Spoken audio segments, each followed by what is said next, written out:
Hello friends, welcome back to my channel Preeti. তো তোমরা সবাই কেমন আছো? আশা করি সবাই খুব ভালো আছো, আর আমিও খুব ভালো আছি। প্রীতি চ্যানেলে তোমাদের অনেক অনেক ওয়েলকাম আর অনেক অনেক ভালোবাসা।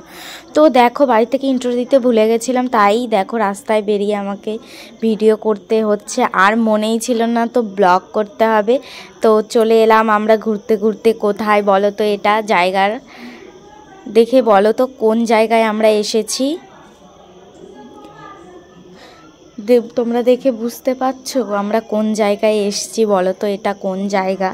তো আমাদের ভীষণ খিদে পেয়ে গেছিলো, আমরা খুঁজেই পাচ্ছিলাম না যে কি করে যাব এই জায়গাটায়। সত্যি এত রাস্তা ঘুরে ঘুরে আমাদের এখানটায় যে আসতে হয়েছে, সেটাই আমরা ভাবছিলাম যে আজকে কি পৌঁছতে পারবো সেখানটায়। তো আমাদের ভীষণ খিদে পেয়ে গেছিলো। মা বাড়ির থেকে ফ্রাইড রাইস আর আলুর দম করে নিয়ে এসেছিলো। তো দেখো, বোন, আমি আর মা আর বিশাখান্টি মিলে খাচ্ছি। এখন খুব খিদে পেয়ে গেছে, যেহেতু এখন বাজে কত, 2:30 বাজে। তো ভীষণ খিদে পেয়ে গেছে, কি বলবো। ঘুরে হেঁটে হেঁটে আস্তে আস্তে আমাদের এত খিদে পেয়ে গেছে কি বলবো। তো দেখো আমার মাও খাচ্ছে। মা জানে না আমি ভিডিও করছি, মা ক্যামেরার সামনে আসতে চায় না। দেখো আমি কীভাবে খাচ্ছি, আমার ভীষণ খিদে পেয়েছে। তো আমার ডিম খেতে ভালো লাগে না বলে আমি ডিম খাচ্ছি না। তো আমরা এখন খেয়ে ঘুরতে যাব, একটু ভিডিও করব। ভেবেছিলাম ভিডিও করব, কিন্তু নেটওয়ার্কের এত প্রবলেম যে ওখানে ভিডিও করব কি। তো এমনি ব্লগ ভিডিওই বানিয়ে নিলাম। তো দেখো একটু সিনেম্যাটিক শট হয়ে গেল। এবার কিছু ছবি টবি তুলবো, ভিডিও করে রাখছি, যেহেতু একটু রিল ভিডিও বানাতে হবে, সেই জন্য একটু ভিডিও করে রাখছি, পরে ইনস্টাগ্রামে এসবে ছাড়তে পারবো। তো সেই জন্য দেখো ভিডিও করে নিলাম।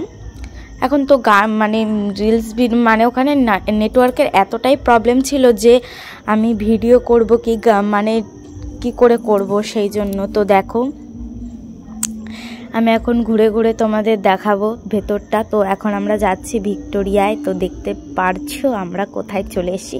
তোমাদের আগের থেকে বলিনি, কারণ বললে পরে তো তোমরা দেখতেই চাইবে না, সেই জন্য। কারণ অনেকেই গেছো হয়তো এই জায়গায়, তো আমি কখনো যাইনি, এটাই আমার ফার্স্ট। তো আমি ফার্স্ট এই প্রথম আসলাম এখানে, আগে কখনো আসিনি। তো দেখো কেমন লাগছে, আমার তো খুব ভালো লেগেছে, আর সত্যি ভীষণ ভালো লেগেছে। আর এত লোক কি বলবো, সেখানটায় না গেলে বুঝতেই পারতাম না। আর আমার তো এইখানে গিয়ে খুব ভালো লেগেছে। তোমাদের কেমন লেগেছে আমি জানি না, আর যারা মানে এসেছো তোমাদের কেমন লেগেছে সেটা আমি জানি না, কিন্তু আমার খুব ভালো লেগেছে। তো বোনের সাথে একটু ছবি তুলছিলাম, ভিডিও করছিলাম। বোন একটু রেগে যাচ্ছিল, ও একটু কি বলবো, ও খুব ভালো, ওর অত ভিডিও করতে বা এসব পছন্দ করে না আমার বোন বেশি একটা, সেই জন্য। তো এবার আমরা ভেতরটায় যাব। আগে লাইনে দাঁড়াতে হবে, টিকিট নিয়ে ওখানটায় লাইনে দাঁড়াতে হবে, তারপরে ভেতরে যেতে পারবো, তার আগে যেতে পারবো না। তো আগে ভাবলাম আগে ভিডিও করে নিই, তারপরে যাব ওখানটায়।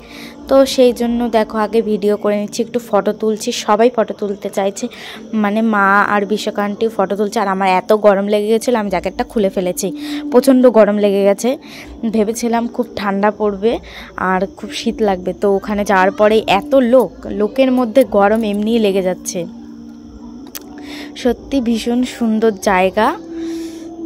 তো কিভাবে সময় চলে গেল বুঝতেও পারলাম। আমরা লাইন দিয়ে চলে এলাম ভেতরে, কি আছে সেটা দেখার জন্য। সবারই তো ইচ্ছে হয়, যেমন ছোটোবেলায় মানে ছেলে যারা, তাদের ইচ্ছে হতো একটা গাড়ির ভেতরে কি আছে না আছে সেটা দেখার জন্য। তো আমরা ভাবছিলাম যে এর ভেতরে কি আছে না আছে দেখে আসি, চলো।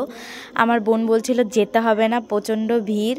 তো এখানে গিয়ে সত্যি খুব ভালো লাগলো, অনেক কিছু ছিল দেখার মতো, জানার মতো আর কি, বোঝার মতো। যারা পড়াশোনা করো তারা গেলে বুঝতে পারবে, মানে ওখানটায় বুঝতে পারবে যে কতটা অনেক কিছুই জানার মতো আছে, দেখার মতো। তো আমাদের দেখা হয়ে গেছে, আর এত ভিড় বেরোতে পারছি না। 1 ঘন্টা ধরে ওইটুকু জায়গার মধ্যে ঘুরেই যাচ্ছে, কিন্তু বেরোতে আর পাচ্ছি না, এত ভিড় কি বলবো তোমাদের। তো তবু আমাদের তো বাইরে বেরোতে হবে, নাহলে আমরা একটু বাইরেটা ঘুরে দেখব কি করে। তো আগেই তো গিয়েই খেতে বসে পড়লাম, খিদে পেয়ে গেছিলো, তাই পুরোটা ঘুরে দেখতে পারিনি, শুধু সামনে একটু দাঁড়িয়ে একটু ফটো তুলেছি, একটু ভিডিও করেছি, হয়ে গেছে। এবার আমরা ভেতরটা ঘুরে দেখলাম, ভালো লাগলো। এবার বাইরেই বেরোতে পারছি না, এতটাই অসুবিধা হচ্ছিল বাইরে বেরোতে। তারপরে এবার কি করব, এবার দেখি সামনে এত লোক, ওখানটায় কি দেখার জন্য সবাই যাচ্ছে, এত ভিড় কেন সেখানে।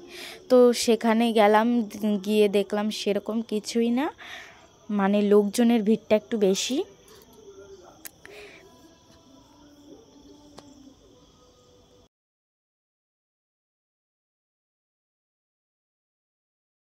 আমি তো ওখানে গিয়ে বুঝতে পারছিলাম না কোনটা সামনের দিক কোনটা পেছনের দিক, মানে কোন গেটটা সামনের কোন গেটটা পেছনে বুঝতে পারছিলাম না।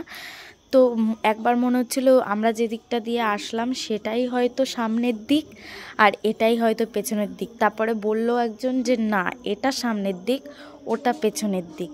তো ঠিক আছে, আমরা চলে এলাম এবার সামনের দিকটায় ছবি তুলতে। একটু বসলাম, একটু গল্প করলাম, একটু ছবি তুললাম সবাই মিলে। তারপরে আমরা আবার চলে গেলাম, কারণ আমাদের এখান থেকে তো যেতে প্রায় 1 ঘন্টা 1.5 ঘন্টা লাগবে। তো সেই জন্য আমরা এখান থেকে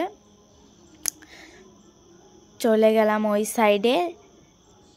খুব ভালো লাগলো। আর দেখো কি সুন্দর লাগছে, আমার তো মনে হচ্ছিল মানে চারপাশটাই আর কি, মানে ওই ভিক্টোরিয়া চারিদিকটাই মনে হচ্ছিল যে হচ্ছে এটাই মনে হয় গেট, ওটাও মনে হচ্ছে সামনের দিকটা, ওটাও মনে হচ্ছে সামনের দিকটা, চারিপাশটাই মনে হচ্ছে সামনের দিকটা। তো এখানে একটু বসে নিলাম, কারণ এত হেঁটেছি ভিক্টোরিয়া খুঁজে পাচ্ছিলাম না বলে পুরো পা ব্যথা হয়ে গেছে।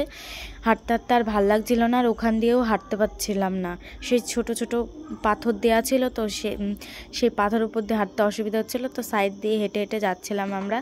তা আমি একটু ভিডিও বানিয়ে নিলাম, তো এগুলো ইনস্টাগ্রামে বা রিলসে পোস্ট করতে পারবো পরে, সেই জন্য। তো দেখো কি সুন্দর ফুল বাগান, এ দেখো গোলাপের বাগান, গোলাপটা কি সুন্দর লাগছে দেখতে, দেখতে পাচ্ছ কি সুন্দর বড় বড় গোলাপ হয়েছে। তো আমরা এখন বাড়ি চলে যাব।